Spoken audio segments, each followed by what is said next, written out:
बंटवारे के कारण, बंटवारे के पीछे की मंशा मैंने पूरे गृह विभाग की फाइलें खंगाली है, बहुत स्पष्टता से मालूम नहीं पड़ती। इसलिए मैं मेरी मर्यादा भी सदन के सामने रखता हूं, क्योंकि मुझे बताना चाहिए था सदन को कि इस निगम का बंटवारा क्यों हुआ था, किस आशय से हुआ था, क्या ध्येय को सामने रखकर किया गया था। मगर जितना, आप तो मंत्री नहीं थे दादा उस वक्त, फाइल मैंने देखी है, ऐसा भी नहीं लिखा है, ऐसा भी नहीं लिखा है।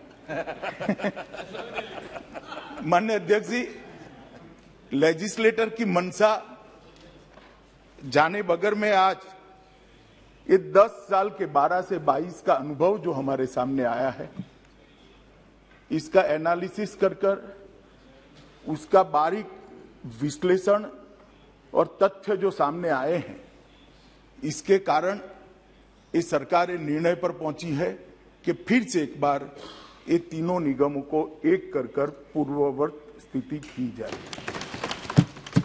क्योंकि ये जो बंटवारा हुआ था वो माननीय अध्यक्ष जी आनंद फानंद में किया गया बंटवारा था। मैं नहीं कहता, क्योंकि ऐसा भी मेरे पास प्रमाण नहीं है, कोई राजनीतिक उद्देश्य रहे होंगे, परंतु कोई उद्देश्य जब नजर में नहीं आता है तो विचार जरूर होता है कि राजनीतिक उद्देश्य से इसे किया गया होगा। मगर आज जब ये तीनों निगमों को एक करने की मंशा लेकर सरकार इस महान सदन के सामने आई है, तब मैं निश्चित करना चाहता हूं, बताना चाहता हूं कि हम क्यों आए हैं। एक अभी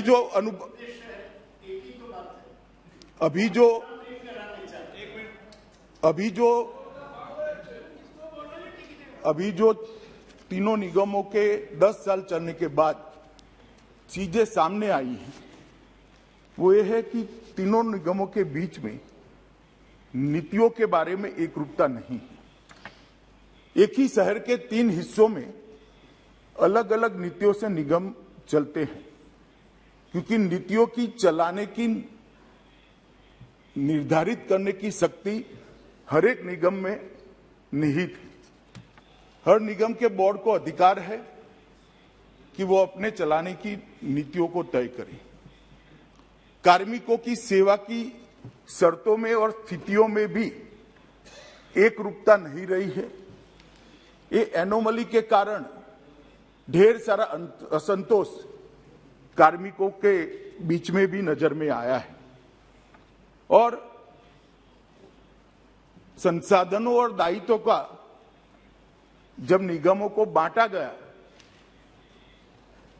तब बहुत सोच समझकर इसका बंटवारा नहीं किया गया।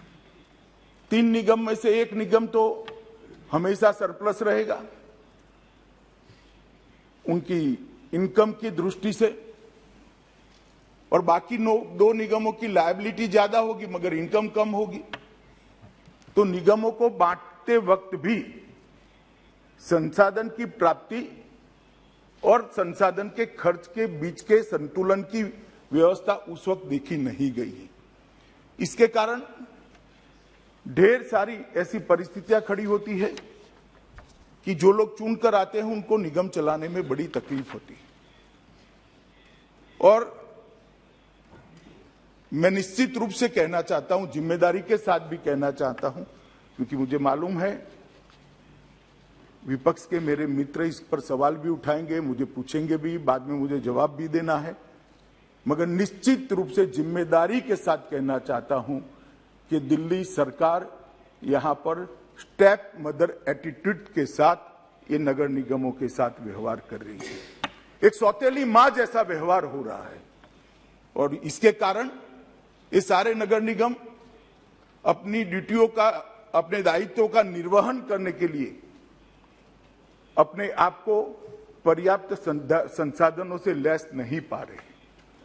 इसलिए ये जो बिल लेकर मैं आया हूं उसमें इतने उद्देश्य ये बिल के द्वारा मैं सदन के सामने रखना चाहता हूं। जो 3 नगर निगम है इसको एक कर फिर से एक बार दिल्ली नगर निगम एक बनाया जाए।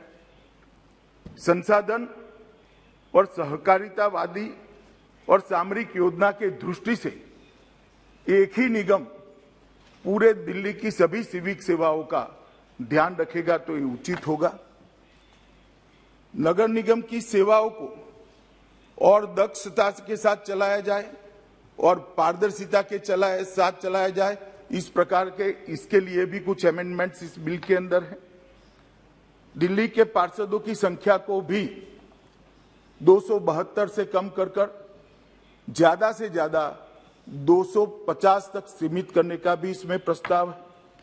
और नागरिक सेवाओं को कहीं भी और कभी भी, मैं फिर से रिपीट करना चाहूंगा, कहीं भी और कभी भी इस सिद्धांत के आधार पर व्यवस्थित किया जाए।